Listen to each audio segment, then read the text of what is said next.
Me friends and ఫ్యామిలీతో సరదాగా బయటకు వెళ్ళటానికి కారు లేదా అయితే వెంటనే ఈ నెంబర్కి కాల్ చేయండి.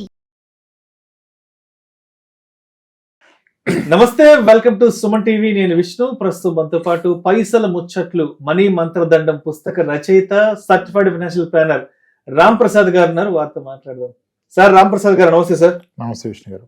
సో రామ్ ప్రసాద్ గారు, ఇప్పుడు రియల్ ఎస్టేట్ ఇన్వెస్ట్మెంట్స్ గురించి ఒక 2 నిమిషాలు మాట్లాడుకుందాం. చాలా మంది ఎన్ఆర్ఐలు కూడా రియల్ ఎస్టేట్స్ లో విపరీతంగా ఇన్వెస్ట్మెంట్స్ పెడుతున్నారు కదా. మరి పెద్ద పెద్ద మొత్తంలో ఉన్న డబ్బంతా తీసుకెళ్లి రియల్ ఎస్టేట్ లో ఇన్వెస్ట్మెంట్స్ చేసే వాళ్ళకి మరి మీరు ఎటువంటి సజెషన్స్ ఇస్తారు? అసలు ఏమి ఇవ్వకూడదు సార్. ఇవ్వకూడదా? చెప్తే వినకపోతే చెడిపోయాక చూడుతున్నారు కదా, ఎన్నిసార్లు ఇస్తాం మనం? ఓకే, రియల్ ఎస్టేట్ కొనుక్కోండి. మీ మొత్తం ఆస్తి ఒక 5 కోట్లు ఉంటే దాంట్లో 1 కోటి, 1.5, 2 కోట్లు మొత్తం దాంట్లో పెట్టద్దు. Real estate is a great asset, no doubt. But to what extent it is good is the question. మీకున్న మొత్తం అక్కడ పెట్టద్దు. జనాలు ఉన్న మొత్తం కాదు, రాబోయే జీతాలు కూడా అందులో పెడేస్తున్నారు. ఎందుకంటే ఎమర్జెన్సీకి లిక్విడిటీ చేసుకోలేం కదా, ఉన్నదంతా తీసుకెళ్లి భూముల్లో పెట్టేసి.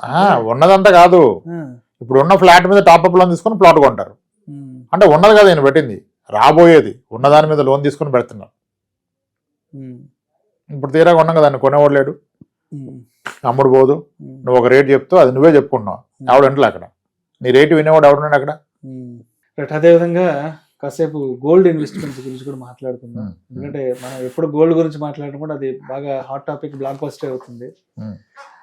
సరే, ఇప్పుడు గోల్డ్ లో ఇన్వెస్ట్మెంట్ చెయ్యాలి అని ఒక ఆలోచన వచ్చినప్పుడు ఆభరణాలు కొని తీసి పెట్టుకోవడం బెటరా, లేదంటే 24 క్యారెట్స్ కొనుక్కోవడం బెటరా, లేదంటే గోల్డ్ ఈటీఎఫ్లో తీసుకోవడం బెటరా, లేదంటే గోల్డ్ మ్యూచువల్ ఫండ్స్ కొనుక్కోవడం బెటరా, లేదంటే డిజిటల్ గోల్డ్ కొనుక్కోవడం బెటరా?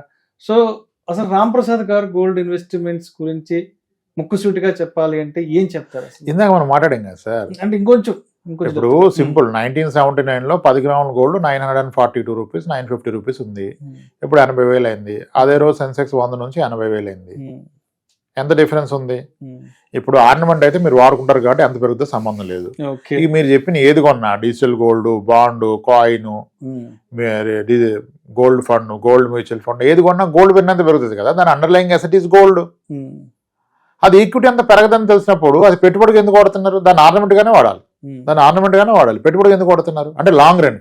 మేబీ ఇప్పుడు క్లియర్ గోల్డ్ సైకిల్ ఉంది, గోల్డ్ 20% కరెక్ట్ అయింది, నాకు ఎందుకంటే కరెక్ట్ అవుతుందని తెలిసింది. 1 ఇయర్ వరకు అది కరెక్ట్ ఏమో మేబీ, ఎందుకంటే ఆల్రెడీ 30% పడ్డది కదా, ఇంక పడదని. అందుకని లాంగ్ టర్మ్ గోల్డ్ ఎలా రైట్ అయింది? ఎప్పుడు లాంగ్ టర్మ్ చూసినా గోల్డ్ 8% కదా ఇచ్చింది. మనకు తెలిసి 1964 నుంచి ఈ రోజు వరకు 7-8%. ఇదే అందుకే ఈ డైవర్సిఫికేషన్ మనం చేయకూడదు అంట. ఇప్పుడు మల్టీ అసెట్ ఫండ్స్ లో గోల్డ్ కొన్నారు. ఎప్పుడు కొన్నారు? గోల్డ్ రైట్ ప్రైస్ లో కొన్నారు, రైట్ ప్రైస్ లో అమ్మేస్తున్నారు. ఎందుకంటే fund manager there is a lot of analysis, big team, వాళ్ళు అనాలిసిస్ చేసి పెడతారు. సో మీరు గోల్డ్ కొనాలా, సిల్వర్ కొనాలా, రియల్ ఎస్టేట్ కొనాలా, ఎంత కొనాలనేది మనకంటే బెటర్గా ఫండ్ మేనేజర్ తెలుసు కాబట్టి మీరు multi asset, dynamic asset allocation లాంటి ఫండ్స్ కొనుక్కోండి. వాటిలో ఇవన్నీ వాళ్ళే చేస్తారు కదా, మీరు చేయాల్సిన అవసరం లేదు కదా. అండ్ అక్కడ ఆడు కొన్ని అమ్మినా మీ దాకా ట్యాక్స్లు రావట్లేదు కదా, ఇక్కడ మీరు అమ్మితే ట్యాక్స్లు పే చేయాలి కదా, క్యాపిటల్ గెయిన్ ట్యాక్స్. ఇంకో 2 నిమిషాలు మోస్ట్ అంటే రామ్ ప్రసాద్ గారు ఎక్కువగా మాట్లాడిన ఇంకో టాపిక్ ఏంటంటే దాని గురించి కూడా ఒక 2-3 నిమిషాలు మాట్లాడాలి. ఇష్టం వాడుకోండి. సొంత ఇల్లు కొనుక్కోవాలా, రెంట్ ఇంట్లో ఉండాలా, ఏది ఎవరికి సూట్ అవ్వద్దు అన్న దాని గురించి కొంచెం స్ట్రైట్ గా చెప్పేసేసేయండి. ఎవరికి ఏది బెటర్ అంతే. ఎవరికి ఏది బెస్ట్ వాళ్ళు తెలుసుకుంటారు సార్. ఇల్లు కొనడం తప్పు, ఇన్వెస్ట్ చేయండి అనేది తప్పు. ఇల్లు కొనాలి, ఇల్లు కొనకుండా ఇన్వెస్ట్ చేస్తే ఎక్కువ వస్తుంది, చాలా తప్పు, చాలా తప్పు. అయితే ఇల్లుని మన భవిష్యత్ అవసరాలకు కూడా అచీవ్ అయ్యే విధంగా మిగిలిన ఇన్వెస్ట్మెంట్ చేయగలిగితే కొనాలి. కానీ ఇంకా అన్ని ఆపేసి ఇల్లు ఒకటే జీవితం అనుకుంటే కష్టం. నన్ను అడిగితే ఇల్లు కొన్నా కొనకపోయినా ఒక మంచి ఇంట్లో ఉండడం అనేది ఉత్తమం. మంచి ఇంట్లో ఉండడానికి కొనాల్సిన అవసరం లేదు, రెంట్ కూడా ఉండొచ్చు కదా.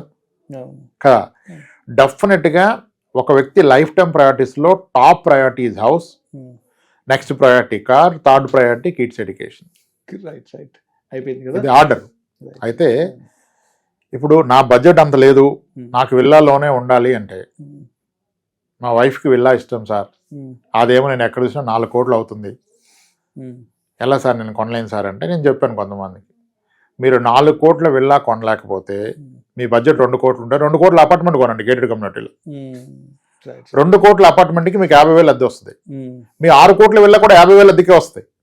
మీరు ఉండాలనుకున్న దగ్గర ఉండండి, ఇదే దాన్ని కేర్ చేస్తుంది కదా. Because independent house and villa రెంట్లు are very less compare to apartments.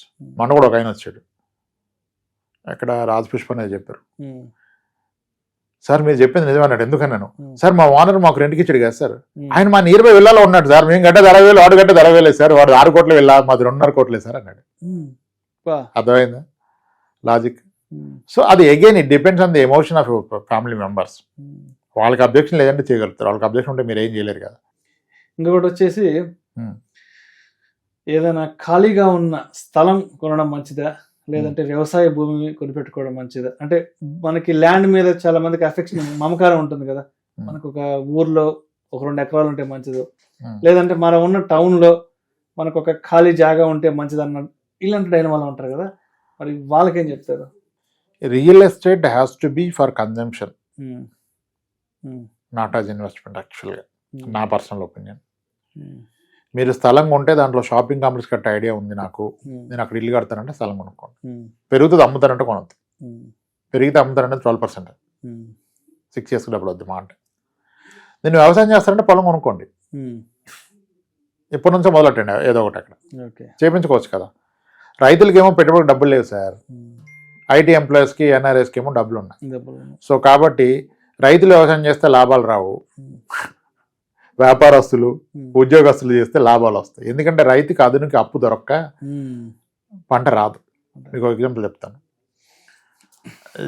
జరబరా అని ఒక ఫ్లవర్స్ ఉంటాయి, డెకరేషన్ ఫ్లవర్స్ ఉంటాయి, పాలిష్ షెడ్ వేసి దాని కింద పెంచుతారు.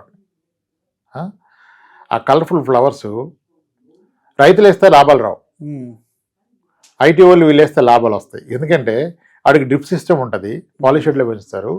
అవి మీకు మొగ్గల నుంచి పువ్వులు అవ్వాలంటే దానికి కెమికల్ ఒక ముందు ఇవ్వాలి డ్రిప్ ద్వారా.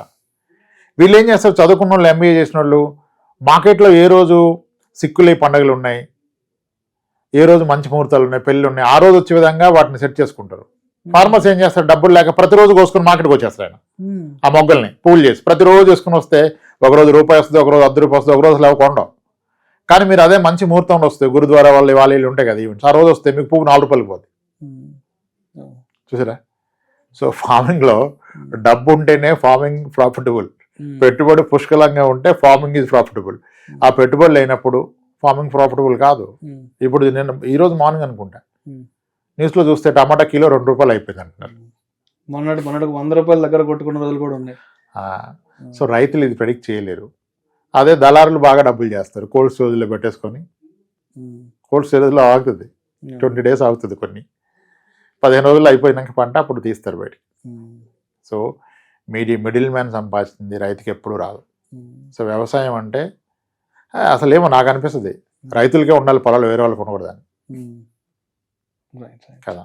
సో మీకు ఆ ప్యాషన్ ఉందంటే, చాలా మందికి ఉంది వ్యవసాయం చేయాలని ప్యాషన్, ఖచ్చితంగా చేస్తానంటే కొనుక్కోండి, దానికి తగ్గట్టుగా ప్రిపేర్ అవ్వండి. కానీ పెట్టుబడి ఎక్కువగా పెట్టుకోండి. 3 సంవత్సరాలు పంటలు వేసేంత డబ్బు ఉంటే ఖచ్చితంగా 3 పంటలు ఏదో ఒక పంటలో లాభం వస్తాయి. ఈ పంటకే డబ్బులు ఎత్తుకుంటూ అప్పులు తెచ్చుకుంటూ పెడితే మీరు కట్టే వడ్డీలు కూడా సరిపోదు వచ్చే పంట.